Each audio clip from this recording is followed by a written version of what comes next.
Pirated SPG. Striktong patnubay at gabay ng magulang ang kailangan. Maaaring may masiselang tema, lengguwahe, karahasan, sexual, horror o droga na hindi angkop sa mga bata.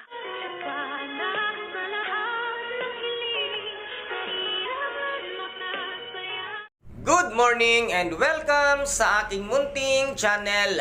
Umakyat nga sa rooftop ng Apex Medical Hospital itong ang si Miss Lynette Santos para ihinga ang sakit na kanyang nararamdaman dahil nga ngayon ay meron ng confirmed na relasyon itong ang si Doc RJ at si Miss Claire na medyo nasaktan at tinamaan ang ego nitong ang si Miss Lynette Santos. Ikaw naman kasi Miss Lynette Santos, kasalanan mo rin ang lahat dahil super denial ka pa na kahit alam mo naman sa sarili mong mahal mo pa itong ang si Doc RJ at nakita nga nitong demonyitang si Moira kasama ng kanyang alagad na si Olga na umakyat nga sa rooftop itong ang si Miss Lynette Santos kung kahit ito nga ay kanilang sinundan at dito nga ay binuri na naman niya ito ngunit hindi naman nagpatalo itong ang si Miss Lynette Santos at nasabi nga dito ng demonyitang si Moira na babaha daw ng luha at sino raw ba kaya ang susunod na mawawala. Sinabi niyang si Chang Su or kaya si Josa o sino sa kanyang pamilya at sinagot naman siya nitong ang si Miss Lynette Santos at sinabi nga niya dito ng harap-harapan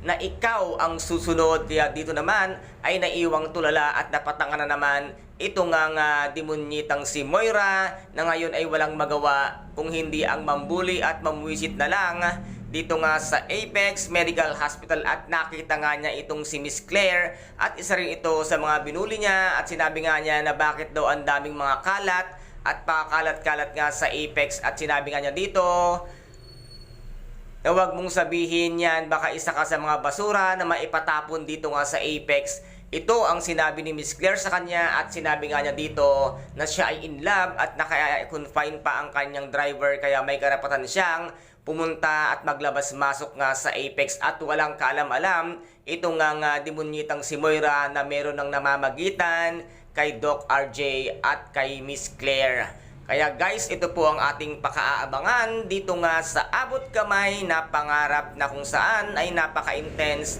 at kapanapanabik ng bawat eksena. At kung nagustuhan po ninyo ang aking videos for today, paki-subscribe na lamang po ng aking channel, paki-like and share para maging update kayo sa lahat ng gagawin kong videos. Maraming salamat po. Ingat, God bless and bye-bye!